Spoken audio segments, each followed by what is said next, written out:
The motorcade arrived just as the late afternoon sun broke through the clouds, spilling pale gold across the White House lawn. The crowd of reporters, already buzzing with energy, pressed closer behind the barricades. Camera shutters clicked in rapid bursts. The black SUVs rolled to a stop, doors opening in synchronized precision. From the front car, Secret Service agents stepped out, scanning every angle with their practiced gaze. From the second vehicle, the expected guest emerged, Chuck Norris. He looked smaller than the legend the world carried in its mind. Plain navy jacket, jeans, no tie, the beard trimmed but not styled for spectacle. Yet there was something in the way he paused on the pavement, hands still at his sides, that froze the entire line of chatter. The reporters, who seconds earlier had been shouting questions about foreign policy and the president's approval ratings, found themselves calling one name instead. "Chuck! Chuck! This way!" He didn't look at them. He looked only at the building in front of him. The White House loomed, brilliant white stone glowing under the sun, the flag snapping in the wind. For most visitors, it was the ultimate symbol of power and honor. For him, it was just a doorway he could not pass. An aide hurried forward, her clipboard pressed to her chest. "Mr. Norris, this way, please." Her voice tried to sound firm, but the slight tremor betrayed her. He didn't move. He shifted his weight slightly, eyes never leaving the entrance. Around him, the atmosphere thickened with confusion. Cameras zoomed in, catching the stillness of his face, the deliberate refusal to take a step. From inside, the signal had already been given. The president was waiting in the East Room.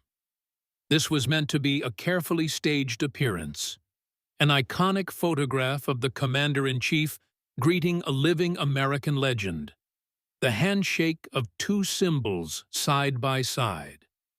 Instead, an unexpected silence spread through the lawn. A journalist broke it first. "Chuck, are you going in?" His words ricocheted off the barricades, sparking a wave of shouted questions. "Why stop here? Is this a protest? Do you reject the invitation?" Chuck remained motionless. The only sign of life was the wind tugging at his jacket, the faint squint of his eyes as though he were measuring the building, not admiring it. The hush that followed was heavier than the clamor. A few murmurs floated from the press line. "He won't go in. What's he doing? He just froze." Inside the White House, word traveled fast. Advisors exchanged alarmed glances, someone muttered about protocol, and Secret Service radios crackled with uncertainty. The president, already walking toward the door to greet his guest in front of the cameras, paused when the whisper reached his ear. "Sir, he's refusing to enter." The weight of those words settled like a stone. This was supposed to be easy. A photo, a handshake, applause. Instead, it had become something unpredictable. Back on the lawn, Chuck finally moved, only his head. He glanced toward the press, and for the first time his expression was visible to all. Calm, unshaken, almost defiant in its simplicity. There was no anger in his face, no performance, only conviction. The tension was unbearable. Reporters spoke into live microphones, narrating history in real time. "We are witnessing an extraordinary moment. Chuck Norris has arrived at the White House and he's not going in." The murmurs swelled into a low roar of speculation. Some shouted that it was disrespect. Others whispered that it was courage. A man in the crowd turned to his son and said quietly, "He knows something we don't." Through it all, Chuck remained silent, the still figure at the threshold of power, refusing to cross. The president was still inside, waiting. But now, the story had already escaped the script.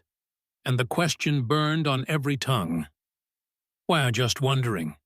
Where are you watching from?" "Write it down." Bellow. The door opened, and instead of an aide or a press secretary, the president himself stepped into the light. It was a breach of protocol. He was supposed to greet guests inside. But the weight of the moment pulled him forward. His smile was steady, but up close, the lines around his eyes betrayed tension. Reporters surged, microphones lifted like weapons, and the hum of cameras thickened. He descended the steps, extending his hand long before he reached his guest. "Mr. Norris, welcome!" The words were polished for television, but his tone pressed harder than the smile suggested. Chuck did not take the hand. He simply looked at the threshold. To anyone else, the silence would have been awkward. To him, it was deliberate. The crowd felt it, and the air changed. The president held the gesture a beat too long, then withdrew it without flinching.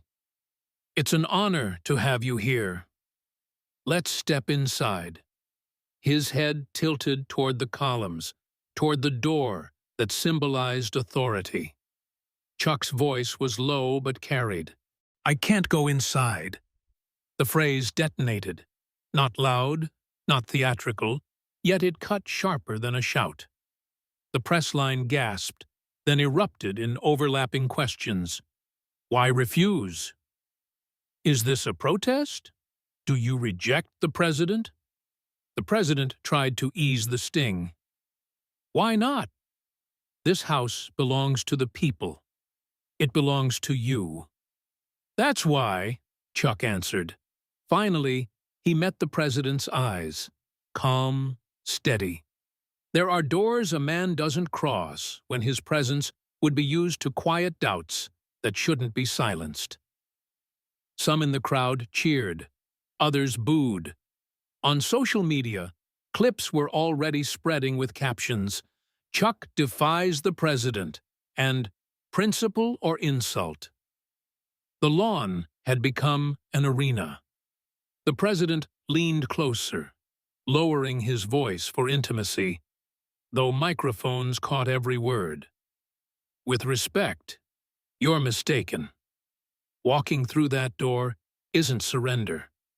It's a privilege." "Privilege isn't the same as permission," Chuck said. "If I walk in, people who never get invited will think I've traded their doubts for a photograph." "I won't do that." The president's jaw tightened, but he forced composure. "So you'd rather stand on the lawn and embarrass us both?" Chuck's mouth curved faintly. "Embarrassment passes. Complicity doesn't." The crowd roared again, divided, volatile. Some clapped, some hissed. Commentators whispered frantically into their earpieces. One veteran muttered, "He's saying what we all feel." A young blogger hissed, "This is staged," before shoving her phone higher to capture it all. The president tried humor. "On screen you walked into every firefight imaginable. Now you're afraid of a doorway?" "Not afraid," Chuck said. His voice stayed even, almost gentle. "Selective." The word lodged in the air like a nail.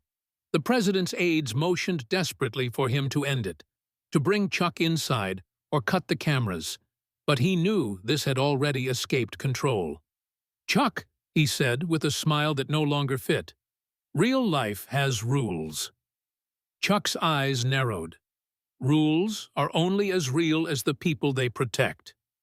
The press line groaned, shouted, clapped. The crowd itself became the third participant, their divided noise turning silence into a luxury neither man could claim. The president stepped closer, nearly face to face now. "If you don't enter, you're making a statement, whether you intend it or not." Chuck nodded once. "I know." The words hung.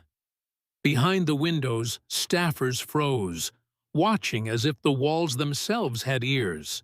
The flag cracked above them in the wind. Reporters leaned so far over the rope line they seemed about to topple. Finally, the president asked the question he should not have. "What principle is worth this?" Chuck's reply was so soft, the microphones strained, but the crowd heard every syllable. "The kind you keep when no one else will." The line sliced clean. No theatrics, no gesture, just truth that landed heavier than power. The president's smile vanished. Cameras zoomed. On screens across the country, living rooms fell into silence. And then, without warning, the nearest camera light blinked red, signaling that this was not just a tense standoff on a lawn. It was now live, coast to coast. The red tally light burned like a tiny sun, and the lawn changed temperature. The moment the feed went live, everything sharpened. The wind picked up. Microphones crackled. Even the pigeons seemed to freeze on the balustrade as if they, too, were now part of the record. Producers in vans shouted time codes. Anchors in glass boxes fixed their smiles like helmets. What had been witnessed by a few hundred people became a national event in the space of a blinking LED. Within seconds, social media lit up. Split screens, clipped subtitles, captions sliding under the footage. Chuck Norris refuses to enter White House. Principle or publicity? The comment flood came in two colors: reverence and fury. "He's the first in years to say no," someone typed. "He just disrespected all of us," wrote another. The lawn, already thick with tension, now hummed with the heat of 1,000,000 living rooms. The president tried to take back pace the way a fighter steals the center of the ring. He lifted his chin and let the practiced grin return. "Folks," he said, turning just enough to address both Chuck and the country, "I love a good story as much as anyone, but we've got guests waiting and canapes are getting cold. Mr. Norris and I will continue this inside, where the coffee's better." The laugh line was clean, the rhythm perfect. It drew a few polite chuckles from the press and a relieved exhale from aides who needed the room to tilt back toward normal. But laughter dies when it senses a stronger gravity. Chuck didn't smile. The wind tugged a lock of hair across his forehead. He let it sit there.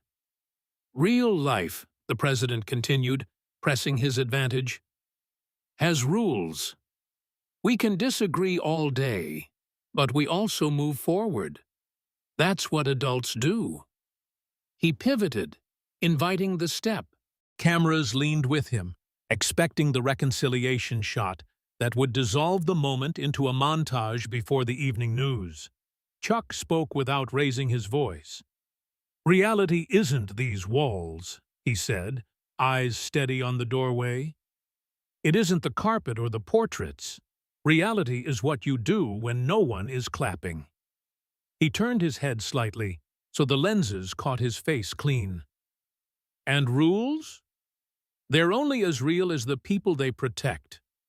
The volume dropped a full register, as if the lawn itself had inhaled. Then, fracture. A pocket of applause broke from the rope line, sharp and sincere. It collided with boos from the opposite corner.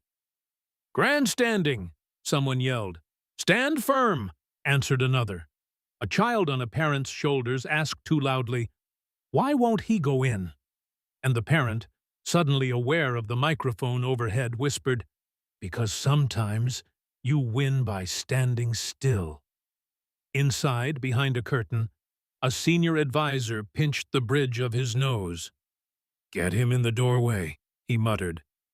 "If we can frame them under the seal, it reads unity."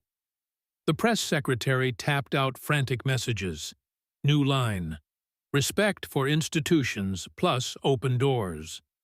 A Secret Service agent, eyes hidden behind lenses, shifted an inch closer to the steps, not toward Norris, but toward the unexpected. Crowds that think with one mind turn fast. On air, a panel rushed to cohere the moment into meaning. "He's insulting the office," said one voice. "He's protecting his brand," said another. "He's saying the quiet part out loud," said a third, softer, and the control room cut her off for a graphic. The country tried on interpretations like suits, none quite fitting, because the body beneath them wouldn't stand still. The president recognized it. The subtle tilt, the way control was migrating out of frame. He traded humor for heat. "Let me be clear," he said, and the phrase meant business. Millions of Americans would be honored to walk through this door. Veterans, nurses, teachers. You have a platform, Mr. Norris. Use it responsibly. He didn't raise his voice, but the syllables arrived with the force of a gavel. Chuck didn't flinch. "Responsibility is why I'm out here," he replied. "If I cross that line for a photograph, people who can't cross it will think I sold their doubts for a smile." He gestured, not grandly, just a small arc that included the crowd, the cameras, the night air. "My name doesn't belong to a caption." A murmur swept the lawn, the kind that sounds like weather over tall grass. A veteran in a faded cap lifted his chin, eyes watery. A student in a hoodie rolled hers. The crowd, now unmistakably the third character in the scene, flexed its power not by rushing forward, but by refusing to settle into one voice. The president edged closer, their shadows touching on the stone. "With all due respect," he said, "the prelude that means the opposite. Some of us have to make choices, you don't. Compromise isn't complicity. It's how we keep the lights on." He angled his body toward the cameras for a fraction, habit, and it cost him. Viewers saw the turn, the calculation, and the word optics trended before his sentence ended. Chuck's answer didn't change pitch. "Lights stay on for some, off for others. That's the point." He glanced at the doorway again, then back. "If we don't draw lines where they matter, the floor moves under everyone." Aides felt the moment sliding. The MC at the edge of the lawn attempted a reset. "Ladies and gentlemen, we'll now—" He stopped when he realized the nation wasn't watching him. Control had consolidated into two human beings and a strip of threshold no one could unsee. The president tried once more to fold the scene into ritual. He opened his palm toward the door, a host to a guest. "Come in," he said, softer now. "Say exactly that at the podium, with my microphone. No edits, no notes. You have my word. It was a good offer. It sounded like magnanimity. It was also a net." Chuck shook his head. "My word only means something if I keep it when it costs." He paused, then added, almost to himself, "Cost is how you know it's yours." Silence, then crack. Another cheer. Another hiss. The flag above them snapped like a command neither man could obey. In homes across the country, people leaned closer to their screens as if proximity could deliver clarity. The president's mouth hardened at the corners. He lowered his voice until the microphones had to strain. "If you don't enter," he said, "you're making a statement, whether you intend to or not." "I know," Chuck said. The admission was not surrender. It felt like loading a rifle. For a heartbeat, the lawn held. Somewhere a siren rose and dropped away. Inside, a grandfather clock ticked past the top of the hour with colonial indifference. The red tally lights on the cameras glowed steady as a verdict. Then the president made the smallest mistake of the night. He asked the question he didn't need answered. The one that surrendered frame to content. What principle is worth this? The last word stretched, rooted in exasperation that showed finally at the edge of his eyes. Chuck's reply came on the same breath he'd use to steady a punch. The kind you keep when no one else will. It sliced through the wind clean as glass. The crowd didn't erupt. It recoiled, then leaned in as if the ground had tilted. The president's smile vanished outright. Advisors stopped moving. Panelists ran out of synonyms. For one long second, the only motion on the lawn was the flag. And while the echo of the sentence was still crossing the country, a producer in the van whispered, stay wide, because he could feel it too. The script had torn, and whatever came next would decide which of the two men owned the moment, and at what cost. The air itself seemed to stiffen, as if the molecules were holding their breath. The journalists pressed forward, lenses and microphones jostling, the murmur of the crowd thickening into a low, restless hum. The president tried to maintain composure, but his eyes betrayed the strain. Just a flicker of irritation under the official smile. Everyone felt it. The standoff was no longer a small disruption. It was history unfolding at the gates of the White House. Chuck didn't move immediately. He allowed the silence to grow until it became unbearable, until even the birds in the trees seemed to pause mid-flight. That pause was deliberate, heavy, almost cruel. When he finally spoke, his voice carried not through volume, but through clarity. "I cannot walk into this house," he said, calm but unshakable, "when the decisions made under its roof betray what I believe in." The sentence landed like a stone in a pond, sending shockwaves in every direction. The front lines of the crowd erupted. Applause, whistles, cheers. But almost at the same moment came the backlash. Boos, angry shouts, voices cracking with indignation. "Respect the office!" one man bellowed. "He's right!" answered another. A line had been drawn, invisible yet undeniable, and it cut the crowd perfectly in half. The president's smile hardened. Cameras zoomed in close enough to catch the faint twitch at the corner of his mouth. "With respect," he said, his words chosen like blades, "you are just an actor. Why should your opinion outweigh the will of a nation? Do you really believe your voice matters more than the voice of the people?" It was a calculated strike, reduction through ridicule.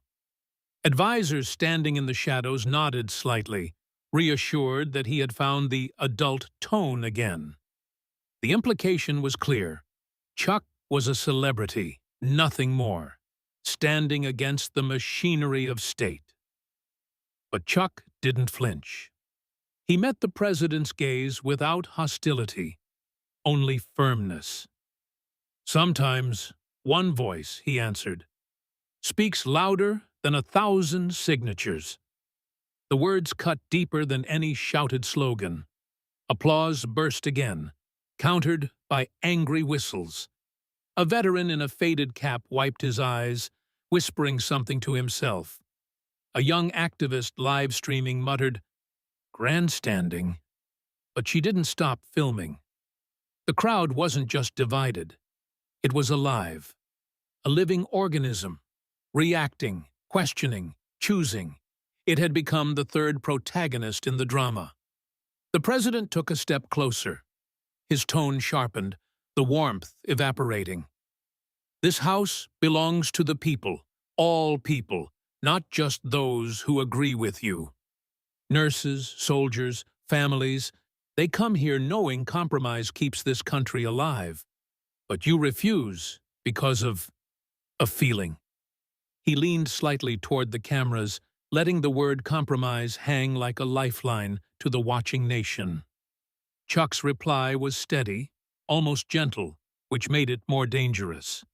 Compromise is sometimes just another word for silence. If I cross that threshold for a photo, millions outside will believe that doubt can be bought. My word is only worth something if I keep it when it costs me. The line didn't just stir the crowd, it froze the president's expression. His smile flickered, then returned, thinner, strained. He tried humor again. His voice pitched to sound casual. You've beaten every villain Hollywood could throw at you. And now you hesitate at a carpet? Chuck's eyes narrowed, not in anger, but in a kind of pity. Not hesitation, he said softly. Accountability. The word fell like a verdict. The lawn, the flag, snapping overhead. Even the distant sirens all seemed to pause around it. People in the crowd exchanged looks, some approving, others shaking their heads. But all were listening. The silence wasn't empty anymore. It was charged. The president's mask cracked at last. His next words came without polish, raw at the edges. You won't come in because you know that inside these walls you are nothing. You're afraid of that. A sharp intake of breath rippled through the crowd. For a moment, even the cameras seemed to hesitate, their lenses locked on Chuck. He met the president's stare head-on. I am not afraid of disappearing, he said. I am afraid of losing myself. And those are not the same thing. The line landed like a hammer on stone. Murmurs spread, then chants. Chuck! Chuck! A handful of voices at first, then dozens, then hundreds, until the name rolled across the lawn like thunder. It wasn't merely support, it was transformation. The standoff was no longer about one man refusing an invitation. It had become a symbol, a contest of values under the brightest lights in the nation. The president stood motionless, a smile frozen on his lips, knowing that every second of hesitation was being broadcast into living rooms and phones across America. And Chuck, still motionless at the threshold, had shifted the balance without raising his voice, without lifting a hand. The question now was no longer, why won't he go in?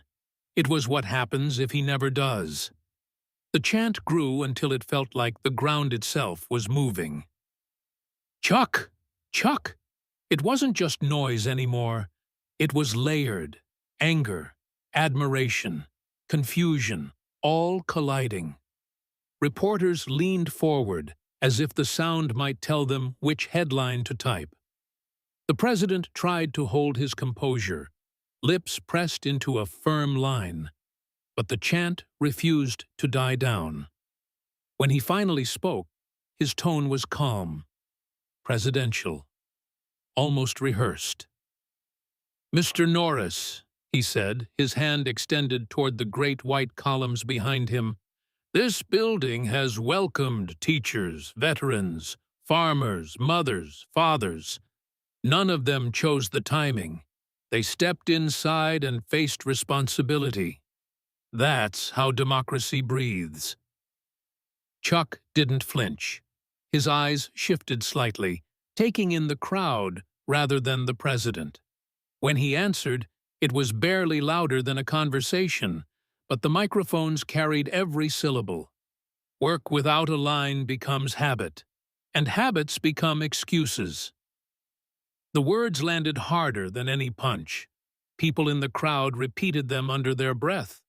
A boy asked his father what it meant, and the man stammered, "It means you stop seeing the wrong when it's routine." Cameras caught the exchange instantly. The president closed in, voice sharper now. Let's be honest. Out here, you're a headline. In there, you're one of many. You're afraid of being ordinary. The pause afterward cut like a blade. Chuck's reply came steady, eyes locked on the president. I'm not afraid to disappear. I'm afraid to lose myself. Those are not the same. The chant swelled again, slower, heavier.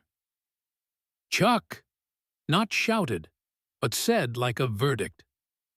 The faces chanting weren't all fans. Some were skeptics. Others were simply caught in the gravity of a line they couldn't ignore. The president tried to pivot. This house belongs to the people. If you turn your back on it, you turn your back on them. Chuck's voice carried no anger, no defensiveness. Then meet them here, where they are, not where a camera places them. The crowd rippled. A woman whispered, "He's not wrong," and another answered, "But this isn't the place." The disagreement itself became part of the scene. Humor was the president's last refuge. He forced a laugh, shaking his head. "You fought every villain Hollywood could dream up, but a red carpet holds you back?" "Not hesitation," Chuck said. "Accountability." That single word shifted the atmosphere. Phones stopped waving. People just held them steady, recording with rigid arms. Even Secret Service agents glanced sideways at one another, as though wondering what they were protecting, safety or image. The president's smile cracked. He leaned forward, lowering his voice for effect. "Last chance. Come in. Or admit this is about vanity." Chuck didn't move toward the door. He stepped toward the people. Cameras scrambled to keep him in frame. "There are families watching who will never step foot inside this house. If I walk through those doors just for a photograph, I tell them the weight of that door depends on their wallet." Gasps broke out. Some clapped, others booed, but no one looked away. The president snapped back. "History won't forgive grand gestures." Chuck answered evenly, "Then build a room without a price." The lawn hushed. Even the chant paused, as if words themselves had run out. The two men stood facing one another, one backed by the White House, the other by a restless public who didn't fully understand what they were witnessing but knew it mattered. A reporter, voice trembling, finally shouted, "Mr. Norris, if you won't go in, what will you do?" Chuck turned, looking first at the press, then at the president, then at the waiting door. "What I've done," he said. "Draw a line you can see." The line hung there, invisible yet undeniable. The crowd inhaled as one, as if waiting for gravity itself to choose sides. The lawn was thick with silence, a silence that felt deliberate, as if thousands of lungs were holding the same breath. The White House glowed behind the president, its windows bright rectangles cut against the dark. Chuck stood on the edge of the carpet that stretched toward the door, his stance unshaken, his face calm, his figure outlined by floodlights that had turned every second into history. Reporters shifted in the press pit. Camera shutters clicked like insects, nervous and relentless. The president's staff murmured into radios, but no one dared to break the standoff. It was no longer about protocol. It was no longer even about a visit. It had become a portrait of two men framed by a nation's doubt. Power in a house, and principle outside its door. The president lifted his chin, searching for the commanding tone that had carried him through campaigns and crises. "Mr. Norris," he said, his words amplified by microphones pointed like bayonets, "this house is not mine. It is theirs." He gestured to the people behind the barricades. "Step inside, speak to them from within these walls, and prove your point there." Chuck's reply was steady, his voice textured not with volume, but with weight. "If walls spoke for the people, I'd walk through. But it's the people who must speak for the walls." and, too often, they are silenced before the door closes. Gasps punctured the night. A woman in the crowd clapped once, sharply, and others followed. Hesitant, then firm. The applause clashed with boos. Someone shouted, "Respect the office!" while another yelled back, "Respect the man who won't sell out!" The lawn itself felt divided, a living battlefield of conviction and doubt. The president stepped forward, his polished shoes striking the stone with the precision of ceremony. His smile was rehearsed, but his eyes betrayed strain. "You've lived your life in front of a camera," he said. "You know the power of moments. But this is not a film set. This is governance." Chuck's gaze did not falter. "Exactly," he said. "And governance without conscience is theater. Theater with consequences." Phones rose higher, their cold blue light dancing against the night. Hashtags were already multiplying online, each frame carried across feeds and timelines, but no caption could fully capture the tension in the air. It was beyond politics now. It had become personal. The president tried humor as armor. "So the man who fought armies on screen won't cross a carpet?" A few strained laughs scattered like brittle glass, breaking before they reached the edges of the crowd. Chuck answered with a line that cut cleaner than any retort. "It's not the carpet. It's the cost." The chant began again, lower this time, more like a verdict whispered in unison. "Chuck, Chuck, Chuck." Even those who hadn't intended to join felt the rhythm pulling them. Some mouthed the name without sound, unwilling to choose a side, yet compelled to echo the gravity. The president straightened, his patience fraying. "History won't remember silence," he declared. Chuck's reply came quick, quiet, devastating. "Then history has a poor memory." Silence is where truth begins. The lawn cracked open with reactions, applause, boos, cries, sobs. Reporters shouted questions, their voices colliding. "Is this a protest? Are you making a statement against the president? What do you want the country to hear?" Chuck turned, not toward the press, not toward the president, but toward the people wedged behind metal rails. His steps carried him off the carpet and into their space. Phones wavered as he passed, some lowered altogether. As if instinct told their owners that recording wasn't enough. They had to feel the moment, not just capture it. A boy, no older than 12, pushed forward, clutching a notepad. His father tried to pull him back, but the boy extended it toward Chuck with shaking hands. Chuck paused, took the pad, flipped it once, and handed it back. "Your words matter more than mine," he said. The boy stared at the blank page as if it had just become a canvas.